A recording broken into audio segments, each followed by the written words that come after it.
Hey guys, what's going on? So, remember that few videos ago where I said we're not going to give away the budget build because we're going to give away a non-budget build, something way better and way more unique, and we're all going to team up to do it out of Illinois? Well, this is the very beginning of that series, leading to an end reveal of what we're going to be giving away. Pretty cool thing. 5 other major companies, not including us, went in on this. Pontini donated a whole boat, a whole pontoon boat. Orthodeck donated a custom routing job, so you'll be seeing us modifying those today. And then big deal, like EPropulsion again sponsored us with a TAC and then sponsored it again with this one, so you'll be getting a brand new electric outboard with some serious lithium battery packs. OnTheFly Jack plate came in on it, ProNav Marine came in on it, big major players. So everything is coming from them because they like you guys as an audience so much. They have donated all of this here to get this done for you. We're just the vessels who are going to put it together and get it all done and tested so you can go it out. So what we have to dedicate to you guys is our time. Check it out. Also, hit a like button, please. Don't have to do anything else. Move your thumb 2 inches down the phone screen or your mouse 2 inches down the mouse pad and hit the like button. Please get these videos as many likes as possible because that will help us later to afford gas. See, everybody wins. And who knows where gas is going to be by the time we have to give this thing away. Check out the video.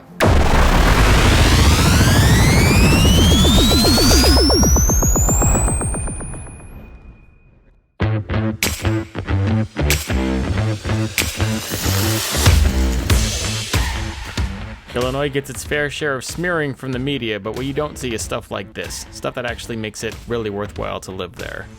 Been a while since I've been back to the shop. Let's see how it's doing.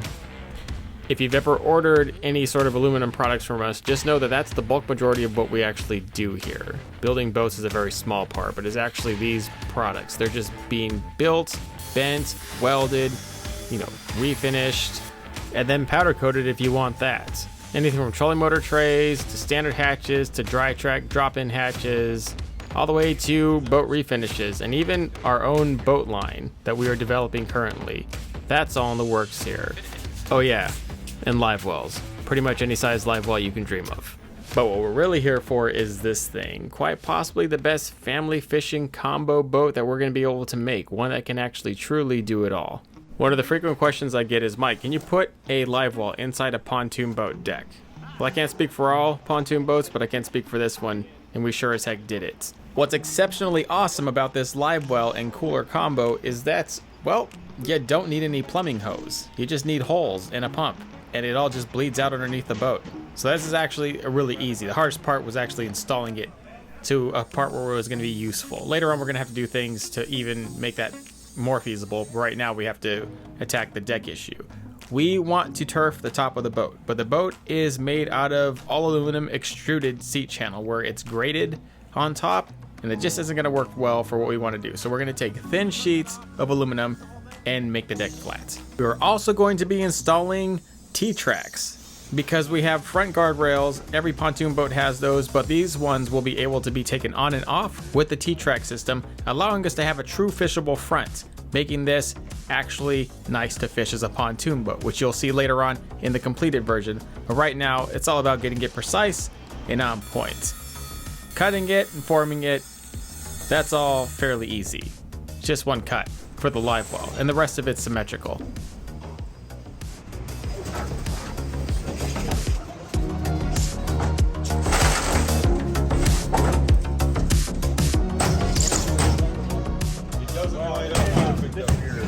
While the team goes to tackle that, Ronnie is tackling a major part of how that live well will work and function while the boat's actually moving. We're going to make an angled pod to divert the water so it doesn't just pull the live well and drag it. And that will take a little bit of time just to develop by itself. And that's perfectly fine. He can take all the time he wants because it's going to take an obscene amount of time just to rivet down this aluminum deck, even with a bunch of people helping us do it.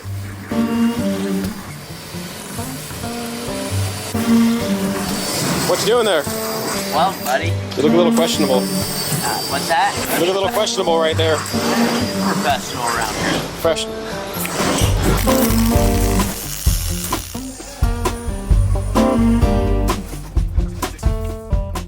From making products to building boats to shipping and receiving to all the administrative work, there's about 10 things going on at any given time at this shop.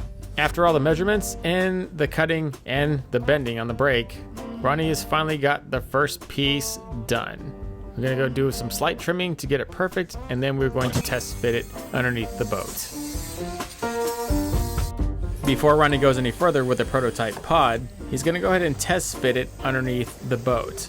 He's designing it to be the same width and length of the live well while fitting in the seat channel and diverting the water out of the way so there's no drag.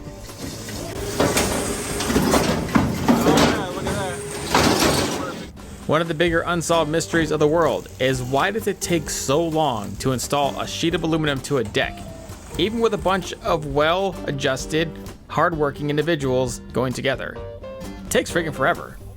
Makes no sense. None.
Took a while longer than we thought, but totally worth it. All of it's flat, no dents or deformations or bulges that will show through the turf once we lay it on.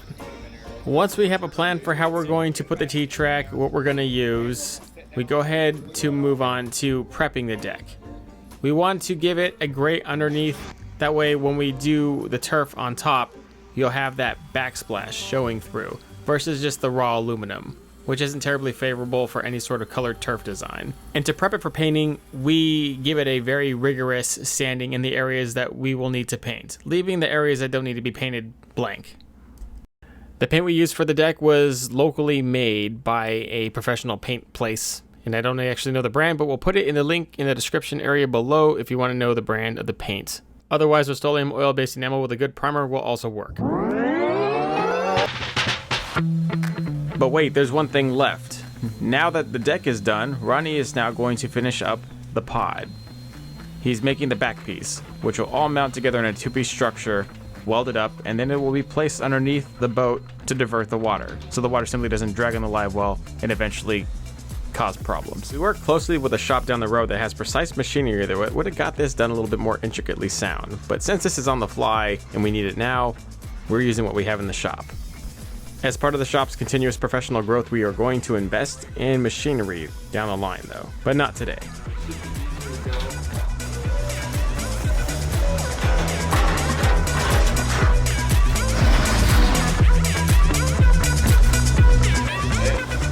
Hey, look at that. For not having the most advanced hydraulic presses or computer controlled CNC machines or laser machines, we do pretty well down here to get things done.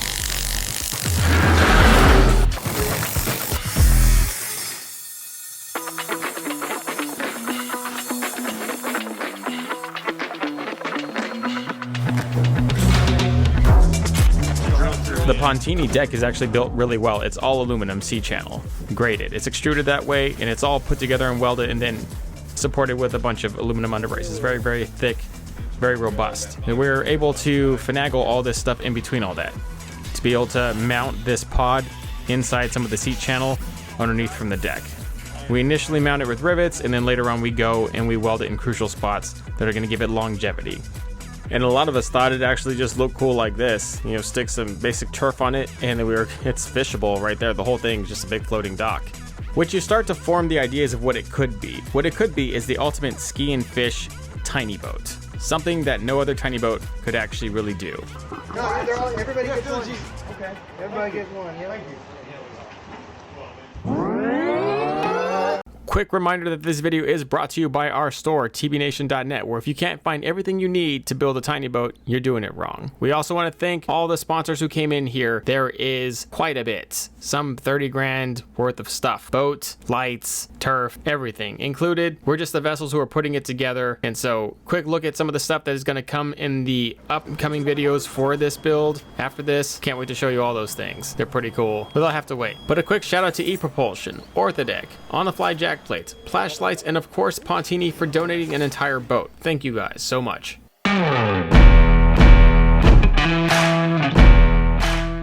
Do you remember not so long ago where we traced an entire deck out of Duralar? It was this clear, kind of rigid plastic, didn't crinkle. It was perfect for templating. We still use it for intricate templates for foam, and in some case to even trace out an entire deck.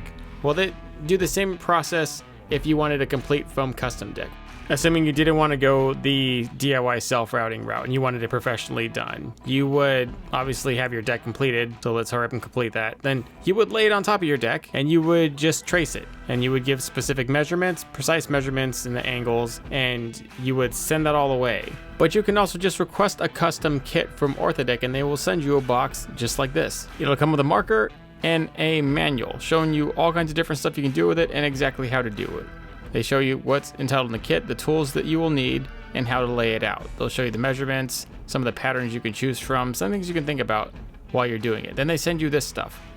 Pretty much the same stuff I showed you earlier, but it's a little easier to work through, and it's already in pre-cut folded sheets. There's enough of it to cover your entire boat, no matter how big it is. They also got a bunch of different colors we never really got to show you because OnTheFly's kind of new on the platform, but they got a lot of selections. We work with all the different turf companies, but I will tell you OnTheFly has been the easiest to work with. They even help us match this job here to the wrap. That's not just all. They're only company out there that sells DIY self-routing sheets that all the other companies make you have to route them, or you have to buy it pre-routed, or you have to buy a custom kit. But if you're impatient like me and you don't want to do any of that crap, you just want to do stuff yourself without tracing and waiting, the time it takes to do all that, you can just do it. And there's a lot of advantages to doing it this way, but there's a lot of advantages to getting it done professionally by them. And we're about to show you what a professional turf job looks like from them.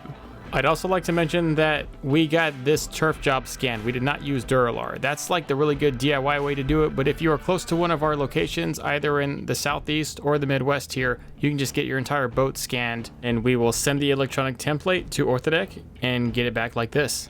We'll even install it for you. But if you want to install it yourself, this is how you would go about it. I would strongly recommend that you have more than one person on this. You'll need one person to hold it. The adhesive on the back of OnTheFly is extremely sticky. Extremely sticky. I'm not even sure you even have to prep the surface for it to stick. I've dropped this stuff on my garage floor and it stood there and I had to pry it off with a scraper. So this stuff we've cleaned and we've wiped it down with alcohol. We've made sure the deck is the cleanest it can possibly be before we press this stuff down. And again, just kind of casually place it. Do not press down. Whatever you do, do not press down unless you're certain it's supposed to be that way. You might actually have to stretch out areas. You definitely want one person looking down and the other person looking up. That way you can see if it's straight on both sides, the angles are matching. And when you do the final press, you want to press inward, outward. You want to be able to kind of make sure there are no air bubbles trapped underneath there. Pressing inward to outward will work them all out.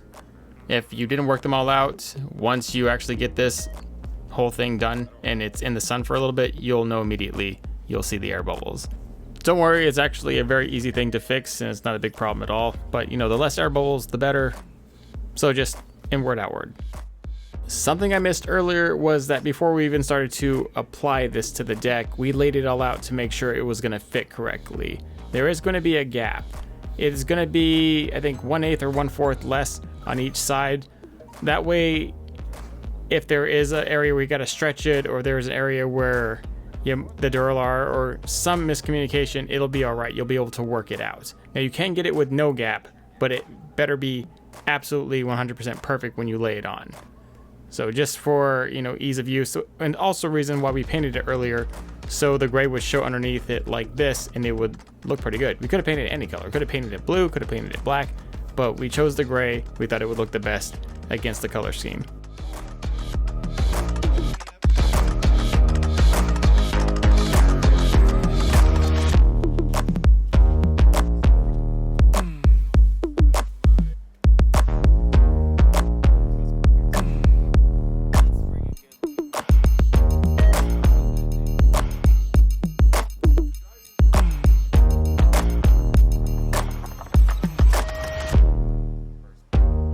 Aside from the area around the pedestal mounts, most of it mounts pretty seamlessly, just like a puzzle. You know, you gotta be precise with the puzzle, can't be careless, but as long as you're careful and you're concise and you take your time, it's gonna lay out nice, it's gonna lay out fine. And remember, do not press down on it unless you are absolutely certain that is where you want it, because that is where it will stay. So we scanned a few of these boats. It is a pretty easy process. I mean, you bring your boat in, we hook our machine up and sit on the boat and trace the boat little by little, one spot at a time, and get it done. And the results come out pretty good. The scans that are processed in CAD come out like this.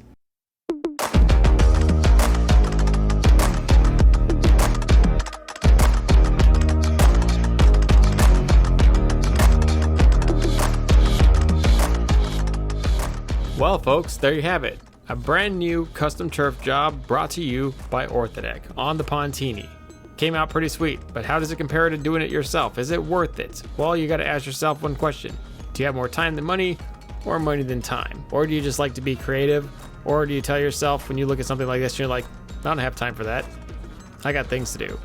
That is the determining factor, because one is way more expensive and one is just way harder to do. You also can't get the precision that you got out of the custom turf job. They have a legit custom laser CNC. You can get close, but you can always tell which one was done precise and which one was done by you. This is just one video in a short mini series about this mini pontoon boat we are turning into a fishing boat. Thank you so much to everybody in the crew, everybody in the TB Nation Outdoor staff from the Southeast to the Midwest. We all teamed up. And do remember, we are giving this boat away. After we're done testing it and after it's been through a few shows, off it goes to somebody. This is not ours. Everybody is in this to give it away to somebody. Hope it's you. Give this video a like to qualify for that giveaway. Thank you guys much. See you out there.